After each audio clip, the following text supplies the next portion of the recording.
Lumaragas ang pagpapala po sa ating lahat para sa ating pang-araw-araw na talata. Tayo ngayon ay nasa Genesis Kapitulo 29, simula versikulo 28 hanggang 30.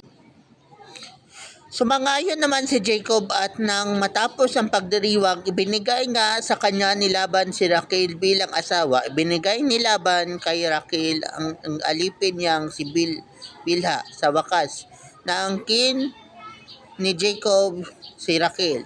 Mas mahal niya ito kaysa kay Leah. Naglingkod pa si Jacob kay Laban ng 7 taon pa. So yun na nga po na si Jacob ay nagtrabaho kay Laban ng 14 years. 7 years para kay Leah na panganay at 7 years para naman kay Rachel na bunso. So ginawa yun dahil kailangan sumunod ni Jacob sa kanyang father-in-law na si Laban dahil yun ang kanilang napagkasunduan at yun ang kagustuhan ni Laban.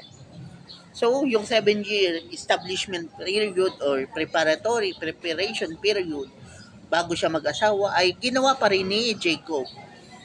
At syempre dahil tatay si Laban, gusto niya na magkaroon man ng asawa ang kanyang dalawang anak na babae, sila ay stable.